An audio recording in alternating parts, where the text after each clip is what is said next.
मैं हर एक बच्चे को बोलता हूं बायोलॉजी और केमिस्ट्री के पॉइंट ऑफ व्यू से 2+1 का फायदा उठाओ। अब ये क्या है मैं आपको बताता हूं। आपको क्या करना है केमिस्ट्री की बुक को पहली बार 2+1 का मतलब टोटल 3 बार रीडिंग करना है, लेकिन 2+1 का सेंस बताता हूं। पहली बार आपको अपने एनसीईआरटी की बुक को बहुत ध्यान से पढ़ना है। मान लीजिए कि आपने पहला चैप्टर शुरू किया, तो पहला जो चैप्टर है आपका, जो फर्स्ट चैप्टर है, जैसे इस 11th क्लास का फर्स्ट चैप्टर है मोल कॉन्सेप्ट, तो जो आपकी फोटोकॉपी वाली बुक होगी उसके अंदर मोल कॉन्सेप्ट की एक एक लाइन को, एक एक एग्जांपल को आपको ध्यान से पढ़ना है। पहली चीज तो ये। अब होगा क्या, मैं आपको फिर से कह रहा हूं, जब तक आप अच्छे से पहली बार जब रीडिंग लगाओगे तो एनसीईआरटी की बुक का अच्छे से रीडिंग लगाओगे, अच्छे से एक एक लाइन को, एक एक पॉइंट को ध्यान से पढ़ोगे, चाहे वो बायोलॉजी की बुक हो, चाहे वो केमिस्ट्री की बुक हो। अब पढ़ते टाइम जब जब आपको एक इंपॉर्टेंट पॉइंट मिलेगा, जब जब आपको एक इंपॉर्टेंट फॉर्मूला मिलेगा, उसको आप हाईलाइट करोगे अपने फोटोकॉपी वाली बुक में, है ना, हाईलाइट करोगे।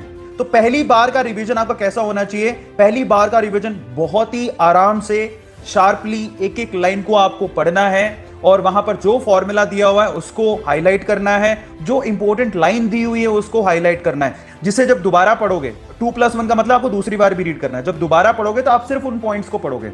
आ रहा है समझ में? तो पहली बार तो पूरी बुक को पढ़ें, जिसमें आप खुद निशान लगाएं कि ये पॉइंट बड़े इंपॉर्टेंट है, जिसको मुझे दूसरी बार के रिवीजन में सिर्फ उन्हीं पॉइंट्स को पढ़ना है। अब जब आप एक चैप्टर को अच्छे से पढ़ने के बाद हाईलाइट कर लेते हो, तो आपको एक कॉपी एक्स्ट्रा बनानी है एनसीईआरटी के लिए, ताकि जो हाईलाइटेड पॉइंट हैं उनको शॉर्ट, बिल्कुल शॉर्ट नोट्स में लिख सको। पूरे चैप्टर को मुश्किल से 3 पेज में, मैक्सिमम 3 पेज में आपको खत्म करना है। ये बहुत इंपॉर्टेंट है फर्स्ट टाइम।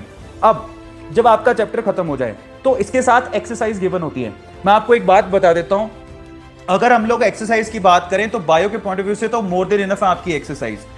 अब आपको क्या करना है, पहले एमसीक्यू सोल्व नहीं करने, पहले आपको एनसीईआरटी के क्वेश्चन लगाने हैं। ये जितने क्वेश्चन दिए हुए हैं ना, ये सारे एक्सरसाइज के क्वेश्चन आपको लगाने हैं। ये एनसीईआरटी पढ़ने का सबसे अच्छा तरीका है। अब पहली बार हो गया। अब पहली बार में आप लोगों ने क्या किया, पहली बार में फोटोकॉपी निकलवाई। फोटोकॉपी निकलवाने के बाद आपने पूरे चैप्टर की एक एक लाइन को ध्यान से पढ़ा।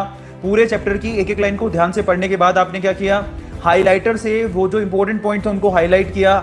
हाईलाइट करने के बाद आपको कॉपी के अंदर उन हाईलाइट पॉइंट को मैक्सिमम टू मैक्सिमम 3 पेज में समरी बना के लिखना है, खुला खुला लिख दिया, आपका पहला वाला रीडिंग हो गया। ऐसे हर चैप्टर के साथ आपको करना है।